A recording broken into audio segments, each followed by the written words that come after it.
Prva tekma petega kroga je potekala v Novi Gorici, domača ekipa je še vedno vodilna v prvi ligi od prejšnjega kroga in je tokrat doma pričakala Zavrč, ki pa je v prejšnjem krogu vendarle klonil. Po pravem evrogolu pa je doma izgubil proti Krki z 0:1.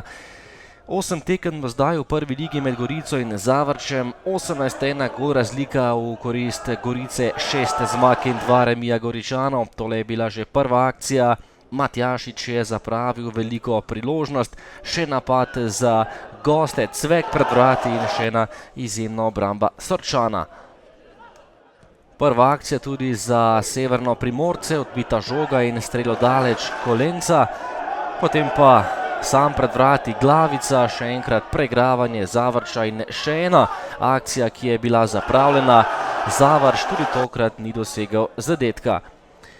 Gosti so bili boljši v tem prvem polčasu, tole pa je še ena akcija Gorice, po povratni podaji močan strel Martinovića nekoliko previsoko. Nato pa že 11-metrovka za domače nogometaše, Rogač je podrl Martinovića za 11-metrovko in to je bila velika priložnost za Gorico za prednost v tem prvem polčasu. Poskušal je kar Martinović sam, a tokrat je bil na pravem mestu Kovačič, potem pa še z glavo Martinović, žoga pa je končala mimo završkih vrat. Do konca prvega polčasa še ena obetavna akcija, tokrat je meril Batrović in zapravil še ena izmed mnogih priložnosti Zavrča, ki pa prednosti kljub nekaterim lepim akcijam v prvem polčasu ni imel.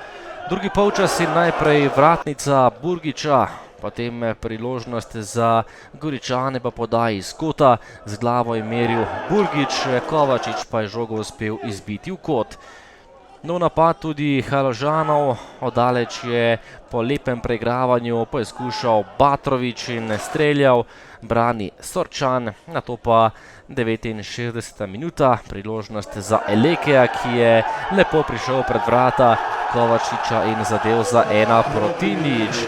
Izkoristil je napako v obrambi gostujoče ekipe in popeljal domače do prednosti, takole spreten Eleke pred vrati Zavrča za 1:0.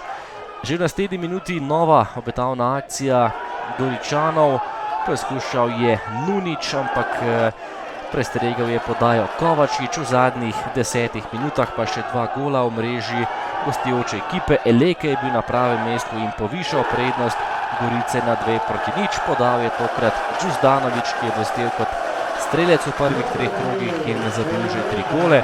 Tokrat pa je podal Elekeju za povišanje prednosti. Podal je Skota, podal je Škarabot, Jogan pa je postavil končni zid in povišal na 3:0. Veselje v novogoriškem športnem parku, visoka zmaga Gorice na koncu 3:0, morda nekoliko previsoka, ampak vseeno Goričani ostajajo prvi in imajo zdaj tudi lepo prednost pred ostalimi tekmeci.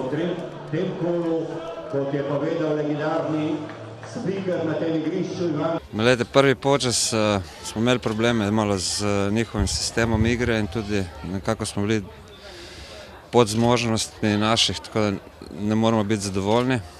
Kljub temu smo zapravili penal, smo pa potem drugi polčas malo prilagodili igro in tudi z menjavami. Mislim, da so prišli igralci noter, ki so naredili spremembo v ritmu igri in dali 3 gole. Pa sigurno da je sad to za nas tragično ispalo nakon odličnog prvog poluvremena gdje smo imali 5 zicerjev. To je za nas seveda izpadlo tragično, ker smo imeli v prvem polčasu 5 zicerjev. Dogovor je bil, da to pozabimo, da igramo naprej tako kot znamo, da dobimo še nekaj priložnosti. Potem pa nas je presekal prejeti gol na postavljeno obrambo, popolnoma nesmiselno. Mogli nešto još kombinirati, imali smo sigurno. No presekao nas je na postavljenu obranu, bezvezan pogodak.